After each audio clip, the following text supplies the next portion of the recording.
So let's talk about some habits that you can adopt to stay fit if you work a very intense 9 to 5 job. The first one is skipping the most important meal of the day, apparently. Skipping breakfast. And the reason I think you should skip this meal if you don't train in the morning is not because it's some sort of magic. It's to stay fit and to stay looking good, you need to be in a calorie deficit. By removing one meal and keeping the others the same, all things being equal, that will put you in at least a 600 calorie deficit. And in my mind, based on my experience, when you get to work at 9 a.m. in the morning, have a coffee and crack on with work. If you actually work a busy job, you realize that you actually don't need anything in the morning. A coffee and some water and actually you're good to go. And I know it sounds absurd because apparently everyone says breakfast is the most important meal of the day, but just try it. If you're struggling with your weight, try and remove breakfast if you don't work out in the morning. Just try it and let me know what you think. On Fridays and Mondays is my rest day. So that's the day I don't train before work. And those days I tend to skip breakfast because I really don't need it. I get to my desk and I have so many emails and work to do. By the time I know it, it's 12:01.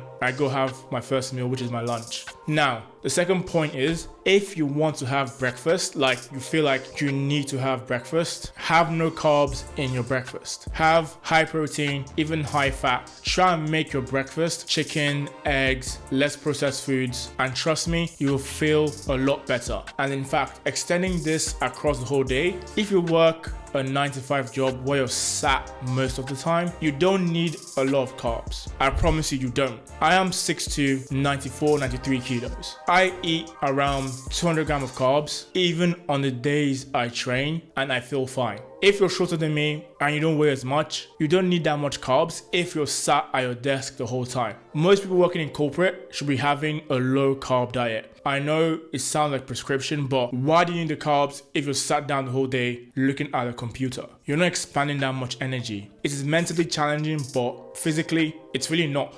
You have a fancy 1K chair, nice computer desk, nice screens, fancy mouse. Like, your body's not moving. You don't need that much carbs. But every time I go for lunch in the office, I see a lot of people with big rice bowls, pizza, big fries. Like, you really don't need that much carbs. I get it. The work is stressful. You feel the need to stress eat. And yeah, eating carbs makes you feel better in your mind, but it's definitely not making your abs feel better. I promise you. This next tip is something I started during my bodybuilding prep. During 2022, when my calories got low, my coach said, get a weighted vest. And I was like, what do you mean a weighted vest? Literally, a weighted vest. A vest where you can put weights on. And I started doing cardio with a weighted vest. The one I got was from Bulldog, not sponsored, but it's quite good. You can add small metal bricks from 1 kilo all the way to 20 kilos. And by doing cardio with a weighted vest, I was losing so much weight because my body was carrying more weight than it was used to. So then every time I dropped a kilo in weight, I added in a kilo on the vest. And trust me, after my competition, when I was still doing cardio on a weighted vest, my weight was not going up.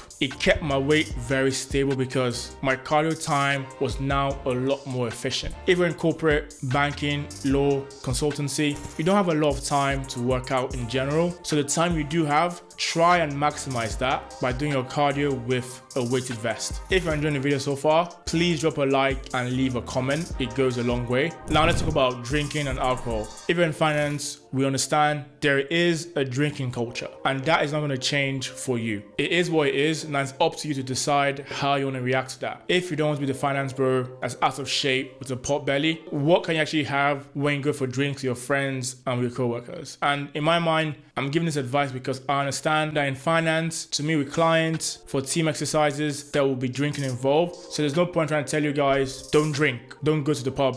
Go to the pub. You don't want to be that person in the team. It is what it is. So what should you drink? What I found is if you get a single shot of alcohol and some Diet Coke or Diet Sprite or lemonade, that works wonders because that's very low in calories. Avoid beer, avoid Guinness or any sort of lager. Like, it will just make you gassy and it's very high in calories. But if you get spirits, vodka and Diet Coke, vodka and Diet Sprite, whiskey and Diet Coke, try and make it a single and not a double. And by drinking this, you're not going to put on any fat or any weight the next morning. I promise you. You'll literally piss that out the next morning because it's very low in calories and it's not very processed. The one thing I avoid completely if I'm not on holiday is cocktails, because that has like 4 shots of different spirits, some syrup, some juice, some sugar by itself. Like it has so many stuff inside that to just raise your blood sugar, which you want to avoid. So if you must go out and drink, get a diet drink and a single shot of alcohol. That will be your best option. This advice I'm giving is realistic and not idealistic. The ideal thing to say would be don't drink at all, which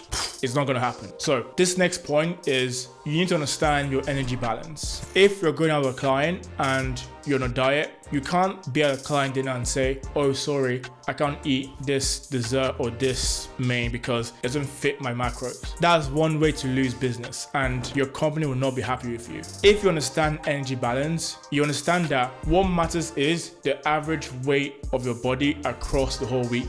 Day to day, your weight will fluctuate. So if on Tuesday you had an extra 400 or 500 calories, just reduce Wednesday by the same amount, or increase your activity on the Tuesday and the Wednesday to compensate for that. You might wake up Wednesday the next morning and your weight might go up by 0.2 or even 1 kilo. Trust me, it's not fat. It's just water weight from the extra carbs. Don't panic. Continue on your diet, continue your cardio, and I promise you, your weight will trend down again in the next few days. And like I said before, if you have a weighted vest, for the next few days, add in an extra 4 or 5 kilos, your weight will literally drop back down to baseline. Like I've said a million times, the goal of my channel is to give you guys the knowledge to maximize your muscle, mindset, and money. That's the goal of this channel. I want you guys to be jacked finance bros or jacked lawyers. You don't want to be the guy that is 25, 26, and you look effing 40 because you're not taking care of your body. You don't want that to be you. A change can start right now after watching this video. If you're interested in online coaching, DM me on Instagram or click the link to in my bio and book a free one-to-one consultation. Hope you enjoyed the video, like it, share it, and I'll catch you in the next one.